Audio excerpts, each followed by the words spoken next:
ഓണായില്ലേ? ഇപ്പൊ ഈ ലൈറ്റുകൾ ഉണ്ടാ, പല പല ലൈറ്റുകൾ ഉണ്ടാ, അതൊക്കെ ഓരോ സയൻസ് ആണ്. അതിൽ ഏതെങ്കിലും ഒരു ലൈറ്റ് ബ്ലിങ്ക് ചെയ്യുന്നുണ്ടെങ്കിൽ അത് കംപ്ലൈന്റ് ആണ്, വണ്ടി എടുക്കരുത് കേട്ടാ.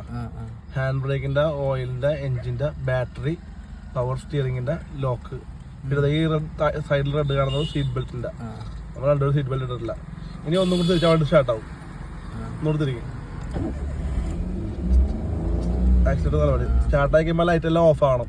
ഇപ്പൊ എന്തൊക്കെ ഓണാണ്? ഇപ്പൊ ഹാൻഡ് ബ്രേക്കിന്റെ ഓണാണ്, സീറ്റ് ബെൽറ്റ് ഓണാണ്, പിന്നെന്താ ഓണാണ്? ഹസാർഡ് ലൈറ്റിന്റെ ഓണാണ് കേട്ടാ. അപ്പൊ നമ്മളെപ്പോഴും വണ്ടി എടുക്കാതെ ഈ ക്ലസ്റ്ററിൽ നോക്കിയിട്ട് വേണം വണ്ടി എടുക്കാൻ.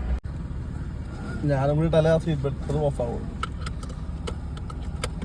ഓഫായില്ലേ? ഇനി എന്താ ഓണാക്കണേ? ഹസാർഡ് ലൈറ്റ് ഓഫ് ആകും. ഇനി എന്താ ഓണാക്കണേ? അത് ബ്രേക്ക് ഓടിപ്പിച്ചാൽ ഹാൻഡ് ബ്രേക്ക് മാറ്റാൻ പാടും. ബ്രേക്ക് ഓടിപ്പിച്ചിട്ട് അല്ലെങ്കിൽ വണ്ടി ഇറങ്ങിപ്പോ ഹാൻഡ് ബ്രേക്കിൽ